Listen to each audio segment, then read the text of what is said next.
2024 లేదా 25లో డిగ్రీ లేదా బీటెక్ చదివారా? సాఫ్ట్‌వేర్ జాబ్ కోసం ఎదురు చూస్తున్నారా? అయితే కోడ్ జ్ఞాన్ 100 డేస్ కోర్సులో చేరండి, జాబ్ సాధించండి. నమస్తే. సామాన్యంగా ఈ కుటుంబ సమస్యలు, ఈ డైవర్స్ కేసులు, ఈ మెయింటెనెన్స్‌లు తరచుగా మనం మాట్లాడుకుంటే టాపిక్‌లే అయినా గానీ, ఈరోజు ఒక కొత్త కోణం ప్రేక్షకుల దృష్టికి తేవాలని చెప్పని నేను అనుకుంటున్నాను. అంటే unless until we place before the court such problem, law will not be settled. అంటే ఈ ప్రామాణికాలు ఉన్నాయా లేదా అని డిసైడ్ చేయాలంటే మనకున్న సమస్యల్ని, ముఖ్యంగా కుటుంబ సమస్యల్ని, ఈ మెయింటెనెన్స్ విషయంలో ఈరోజు మెయిన్గా నేను ప్రేక్షకుల దృష్టికి తేవాలన్న టాపిక్ ఈ మెయింటెనెన్సు భరణం అనేది ఈ డైవర్స్ కేసులు జరిగినప్పుడు కానీ, లేకపోతే దూరంగా ఉన్నప్పుడు కానీ భార్యాభర్తలు తనను తాను సర్వే అవటానికి భార్య పిల్లలకి సంబంధించి భర్త నుంచి మెయింటెనెన్స్ కోరటం అనేది జరుగుతూ ఉంటుంది. సెక్షన్ 120 సిఆర్పిసి కానివ్వండి, హిందూ మ్యారేజ్ యాక్ట్ కింద కానివ్వండి, డొమెస్టిక్ వైలెన్స్ కింద కానివ్వండి, మెయింటెనెన్స్ కోరుతూ ఉంటారు. సో ఈ అడిగిన రిలీఫ్ని బట్టి మ్యాజిస్ట్రేట్ కోర్టు కానీ, కుటుంబ న్యాయస్థానాలు కానీ ఆ వ్యక్తి యొక్క యాసెట్స్ అండ్ లైబిలిటీస్ పరిగణలో తీసుకొని, అంటే ఈ విషయంలో ఒక ప్రస్తావన అనేది చాలా ఇంపార్టెంట్గా తేవాలి. ఈ మెయింటెనెన్స్ కేసుల్లో కంపల్సరిగా ఇరుపక్షాలు యాసెట్స్ అండ్ లైబిలిటీస్ ఫైల్ చేయాలి అని సుప్రీంకోర్టు మార్గదర్శకాలు వచ్చినాయి వెరీ రీసెంట్గా. మెయింటెనెన్స్ కేసుల్లో భార్యాభర్తలు ఇద్దరు ట్రూ అండ్ ఆనెస్ట్గా వాళ్ళ అసెట్స్ లైబిలిటీస్ వేయాలని వస్తుంది. అంటే ఇది ఎందుకు రావటం జరిగిందంటే, ఈ మధ్య ఒక కొత్త వరవడి అనేది మొదలైంది. ఏంటంటే నేను చూస్తున్న కేసుల్లో ఈ మెయింటెనెన్స్ ఇవ్వాల్సి వస్తున్నది, భార్య నా దగ్గర నుంచి మెయింటెనెన్స్ అవుతుంది. ముఖ్యంగా ఈ కల్చర్ సాఫ్ట్వేర్ ఉద్యోగుల్లో కనిపిస్తుంది. ఎందుకంటే ఒక లక్షల్లో జీతం ఉంటుంది, భార్య మెయింటెనెన్స్ చేస్తుంది. అదే భార్య ఎంప్లాయీ అయినా పిల్లలు ఉంటారు, పిల్లల గురించి మెయింటెనెన్స్ చేస్తుంది. సో వీటిని అవాయిడ్ చేయడానికి ఎవరో మళ్ళీ న్యాయ సోదరులే సలహాలు ఇచ్చి ఉండొచ్చేమో నాకు తెలియదు, రిజైన్ చేయటం, అదే కంపెనీలో కన్సల్టెంట్గా పనిచేస్తూ ఓచర్ పేమెంట్ తీసుకోవటం. ఎందుకంటే మోస్ట్ ఆఫ్ ద కంపెనీస్లో పేమెంట్ అనేది త్రూ బ్యాంక్ అకౌంటే జరుగుతుంది, త్రూ బ్యాంక్ ట్రాన్స్ఫర్ జరుగుతుంది.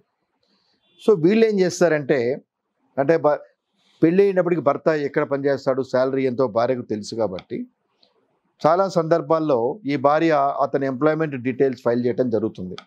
మా ఆయన బలాని కంపెనీలో పనిచేస్తాడు, శాలరీ ఇంత వస్తుంది అని. సహజంగా కోర్టుకు కూడా ఆ ఇన్ఫర్మేషను ఇమ్మని అధికారం ఉంటుంది ఆ కంపెనీకి రాసి. బాగా గుర్తుపెట్టుకోండి, court also having power to summon such information from the employer of the husband. మీరు సెక్షన్ 91 సిఆర్పిసి తీసుకుంటే సమన్ ద డాక్యుమెంట్స్, ఈ 125 మెయింటెనెన్స్ కేసుల్లో జరిగినప్పుడు ఒక్కటి గుర్తుపెట్టుకోండి, నా అనుభవంలో చెప్తున్నా. సెక్షన్ ఉందా, చట్టం ఉందా అనేది ఒక్క నిమిషం పక్కన పెడితే, కేసు నడుస్తున్నప్పుడు దానికి సంబంధించిన యాన్సిలరీ పిటిషన్ వేయటం, అంటే దీని ఇంటర్లాకటరీ పిటిషన్స్, అంటే సెక్షన్ 125 సిఆర్పిసిలో ప్రొసీడింగ్స్ జరుగుతున్నాయి. Husband is hesitating to file is salary certificate.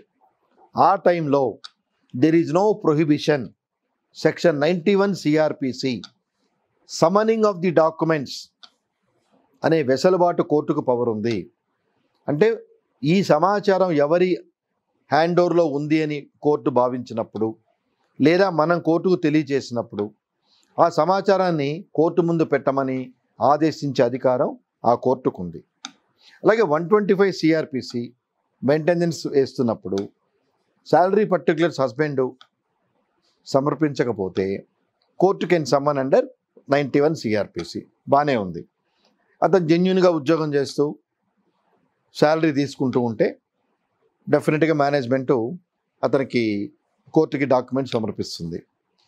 But ఇటీవల కాలంలో చాలామంది రిజైన్ చేసేసి, అంటే ఎప్పుడైతే భార్య మెయింటెనెన్స్ కేసు, ఈ డైవర్స్ కేసులు వేస్తుందో, ఆ అమ్మాయికి ఎక్కడ మెయింటెనెన్స్ ఇవ్వాల్సి వస్తుందో అని ఒక చాలా నీచమైన ఆలోచనతో, ఇంతకన్నా వేరే పదాన్ని నేను యూజ్ చేయలేను, ఎందుకంటే మంచైనా చెడైనా అమ్మాయి కొంతకాలం కలిసి మనతో కాపురం చేసింది, మనతో కష్టసుఖాలు పంచుకుంది. కొన్ని కేసుల్లో పిల్లలు కూడా వారిద్దరికీ కలగటం జరుగుతుంది. సో ఇంత మ్యాగ్నానిమస్గా ఉన్న ఆమెకి ఫర్దర్ మెయింటెనెన్స్ ఇవ్వాలన్నా, అలాగే పిల్లలు ఆమె దగ్గర ఉన్న సందర్భంలో వాళ్ళ మంచి చెడుకి మెయింటెనెన్స్ ఇవ్వాలన్నా, దాన్ని ఎగ్గొట్టే దురుద్దేశంతో ఈ మధ్య చాలామంది రిజైన్ చేసి ఓచర్ పేమెంట్ తీసుకొని అంటే యాజ్ ఎ కన్సల్టెంట్గా వీళ్ళు చూపించుకోవడం జరుగుతుంది. నా శాలరీ ఇంత, లేకపోతే ఆర్టిఫిషియల్ అప్పులు చేసి నేను ఫ్యామిలీ కోసం ఇంత అప్పులు చేశాను, నా క్యారీ హోమ్ ఇంత, ఈ క్యారీ హోమ్లో ఏమి ఇమ్మంటారు. సో ఇట్లాంటి చీప్ ట్రిక్స్ కూడా చేయటం అనేది జరుగుతూ ఉంది. సరే, దీనికి మార్గదర్శకాలు ఉన్నాయి, వీటి మీద జడ్జిమెంట్లు ఉన్నాయి, చాలా సంతోషం.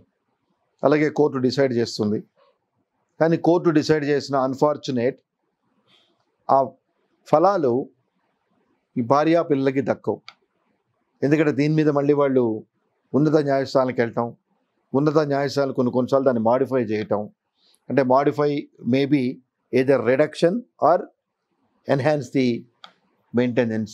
ఆ సందర్భాలు, చాలా సందర్భాల్లో ఈ మెయింటెనెన్స్ కేసులు సుప్రీంకోర్టు వరకు వెళ్ళి కొట్లాడే సందర్భాలు కూడా చాలా ఉన్నాయి. సో అందుకని ఈ మధ్య రీసెంట్గా సుప్రీంకోర్టు మీ అసెట్స్ అండ్ లయబిలిటీస్ కంపల్సరిగా మెయింటెనెన్స్ కేసులో ఫైల్ చేయాలి అని ఒక కండిషన్ పెట్టింది. ఎందుకు కండిషన్ పెట్టిందంటే in order to evade this kind of obligations as directed by the court. ఇది ఇప్పటివరకు నడుస్తున్న విధి విధానాలు. అలాగే కొంచెం డెవలప్మెంట్ జరిగి వైఫ్ కనుక చదువుకున్న అమ్మాయి లేదు, ఆల్రెడీ ఉద్యోగం చేస్తుంది, ఉద్యోగం లేదు, if she is capable enough to survive on her own by virtue of her education అని కనుక మనం ప్రూవ్ చేస్తే కొన్ని సందర్భాల్లో కోర్టు లీనియంట్ వ్యూ తీసుకొని ఓకే వైఫ్కి ఇవ్వాల్సిన పని లేదు, పిల్లలకి మెయింటెనెన్స్ ఇవ్వండి అనే మార్గదర్శకాలు ఇచ్చే సందర్భాలు కూడా చాలా ఉన్నాయి. అంటే ఈరోజు జాబ్ లేదు, కానీ అగైన్ ఇక్కడ న్యాయవాదుల పాత్ర చాలా కీలకమైంది. అమ్మాయి చదువుకుంది కరెక్టే, she is capable enough to do job and survive on her own, but ఈ రోజున తనకి జాబ్ లేదు. బాగా గమనించుకోండి, అన్ని చట్టాల్లో ఉండవు, అన్ని జడ్జిమెంట్లో ఉండవు. మనం తీసుకునే స్టెప్స్, యాక్టివిటీసే కోర్టు ఒక ఫైనల్ వర్డిక్ట్ అనేది ఇస్తుంది, అవే తీర్పులుగా వస్తాయి. బాగా గమనించండి ప్రేక్షకులు. అమ్మాయి చదువుకుంది, she can survive on her own, but case వేసే నాటికి తన ఎంప్లాయీ కాదు కదా, ఫ్యూచర్ టెన్స్. అంటే అమ్మాయి ఉద్యోగం అమ్మాయికి వస్తే తన కాళ్ళ మీద తను నిలబడగలదు. Till such time who has to look after her, that is the most question. But దీన్ని చాలామంది గమనించకుండా అమ్మాయి చదువుకుంది, ఏవో కొన్ని జడ్జిమెంట్ ఉన్నాయి, if wife is capable enough to survive on her own, maintenance can be denied అని, children only are entitle to maintenance అని. మళ్ళీ అక్కడ కూడా మదర్ కనుక ఎంప్లాయీ అయితే she also has to take a little portion of expenditure అని. ఇలా రకరకాలుగా ఉన్నాయి. అంటే సిమిలర్ కేసులు, సిమిలర్ ఫ్యాక్ట్స్ అండ్ సర్కమ్స్టాన్సెస్ చాలా తక్కువ ఉంటాయి. బట్ మనం వాటిని ఎగ్జాంపుల్గా ఇలాంటి సిచ్యువేషన్లో ఇలాంటి తీర్పులు వచ్చినాయి, ఈ రకంగా రిలీఫ్ ఇచ్చింది అనే ఒక సిద్ధాంతాన్ని మనం చేసుకోవటం జరుగుతూ ఉంటుంది. ఇది ఒక రకమైన పద్ధతి అయితే కొన్ని సందర్భాల్లో అంటే పెళ్ళైన నాటికి అబ్బాయి సెల్ఫ్ సస్టైన్, అతను జాబ్ చేసుకుంటున్నాడు, బాగానే ఉంది. తర్వాత భవిష్యత్ కారణంలో ఏదైనా ఇబ్బందులు వచ్చి అతను సర్వైవ్ కాలేని పరిస్థితుల్లో ఉంటే he can also claim maintenance from his earning wife అని కూడా కొన్ని మార్గదర్శకాలు వచ్చినాయి. ఇది ఎంతమందికి తెలుసో నాకు తెలియదు. అంటే భార్య చక్కగా ఉద్యోగం చేస్తూ if she is capable enough to manage the family, certain unforeseen circumstances, husband is not in a position to survive on his own, then definitely he can claim maintenance from his wife, and she also has to look after the welfare of the husband. చట్టంలో ఉన్నాయా లేవు అంటే ఏవి చట్టాల్లో ఈ section కిందని కాంక్రీట్గా ఉండవు. మనం కొన్ని పాలసీలు చేయాలి. ఎలా అంటే కొన్ని సాంప్రదాయాలే తర్వాత రూల్స్ కింద అవుతాయి. చిన్న ఎగ్జాంపుల్, 10:30కి హైకోర్టు జడ్జి గారు రాగానే you can make a mention లిస్ట్లో ఉన్న కేసుల గురించి కానీ అవుట్ ఆఫ్ ద లిస్ట్ కానీ you can make a mention. అదొక సాంప్రదాయం, బాగా గుర్తుపెట్టుకుని ఎక్కడా లేదు. అలాంటి సాంప్రదాయం లోయర్ కోర్ట్స్లో లేదు. అంటే హైకోర్ట్స్లో మీ కేసుకు సంబంధించి పార్టీ ఇన్ పర్సన్ కానీ అడ్వకేట్స్ కానీ they can make a mention for 5 to 10 minutes వాళ్ళ కేసుల గురించి, either matters available in the list or out of the list. అది సాంప్రదాయం. సుప్రీంకోర్టులో కూడా సాంప్రదాయం ఉంది. సుప్రీంకోర్టులో ఏం సాంప్రదాయం ఉంది? Senior advocates cannot make a mention అనే సాంప్రదాయం ఉంది. ఇవి ఎక్కడా లేవు. అదే మీకు కంపారిజన్ చెప్తున్నా. లోయర్ కోర్ట్స్కి వచ్చేటప్పటికి లోయర్ కోర్ట్స్లో 10:30కి మెన్షన్ చేసే సాంప్రదాయం లేదు. కాల్ వర్క్ అంటారు. కాల్ వర్క్ అయిన తర్వాత ఇట్ డిపెండ్స్. అది కూడా అవుట్ ఆఫ్ ద లిస్ట్ లేదు, బాగా గమనించండి. హైకోర్టులోనేమో అవుట్ ఆఫ్ ద లిస్ట్ కేసులు కూడా మెన్షన్ చేసుకోవచ్చు. అదే లోయర్ కోర్ట్స్లో ఆ రోజు కేసులో మన కేసు లిస్ట్లో ఉన్న వాటినే మెన్షన్ చేసుకోవచ్చు. అంటే ఈ ఎగ్జాంపుల్ చెప్పడానికి రీజన్ ఏంటంటే ఇది ఒక సాంప్రదాయం, దీనికి ఎక్కడ రూల్ లేదు. There is no hard and fast rule. అలాగే కొంతమంది జడ్జీలు హైకోర్టులోనే, అంటే మేము చూసిన తెలంగాణ హైకోర్టులో మీరు 12 గంటలకి మెన్షన్ చేసుకోండి అని చెప్తారు. 10:30కి ఉండదు, 12 గంటలకి. అంటే అది ఒక వెసలుబాటు. సో ఇలాగే ఇప్పటి వరకు చట్టాలు భార్యకి పిల్లలకి మెయింటెనెన్స్ ఇవ్వాలన్నారు కదా, మీరేంటండి భర్త కూడా మెయింటెనెన్స్ అడగచ్చు, ఇది ఎక్కడ ఉంది అని కనుకంటే దానికి నా సమాధానం, ఎవరో ఒకళ్ళు ప్రయత్నించండి, కోర్టు దాని మీద ఫైండింగ్ ఇవ్వండి, ఆ ఇచ్చిన ఫైండింగ్ని రాజ్యాంగ న్యాయస్థానాలు నిర్దేశించండి, అది ఒక జడ్జిమెంట్ కింద కాదు. Unless and until you try, let us make an attempt. అంటే ఈ కార్యక్రమం వినే ప్రేక్షకులు ఎవరైనా భార్యలు మంచిగా సస్టైన్ అవుతూ ఏ కారణాల చేతైనా భర్త if is not in a position to maintain the family, అతని ఇల్ హెల్త్ కావచ్చు, ఇలాంటి ఫిజికల్ సడన్గా after marriage he met with an accident or he is not in a position to survive himself అయినప్పుడు let us make an attempt. దాన్ని court ఎలా ఇస్తాయో చూద్దాం. ఎందుకంటే సాంప్రదాయాలు, కోర్టు తీర్పులు ఇవే ప్రామాణికాలు. So hard and fast rule కింద ఎప్పుడు వెళ్ళొద్దు. మెయింటెనెన్స్ ఆడవాళ్ళకే ఇవ్వాలి అంటే today even women also become financially so sound as well as they are also so much educated on par with men. Similarly they are also occupying very good and sensitive and prestigious jobs. అన్ని రంగాల్లో వాళ్ళు జెంట్స్తో సమానంగా ఉన్నారు. So in case of any eventualities facing by the husband, definitely husbands ప్రయత్నం చేయండి, చూద్దాం how it will turn. Unless until somebody rings the bell, so noise will not come. Already ఉన్నాయి. భార్య ఫైనాన్షియల్ సస్టైనబిలిటీ ఉన్నప్పుడు భర్త if is not in a position to maintain the family, there are rulings. Husband can claim maintenance from his wife అనే rulings కూడా చాలా ఉన్నాయి. So my endeavour to the viewers, ప్రతి దానిలో ప్లస్ అండ్ మైనస్ ఉంటాయి.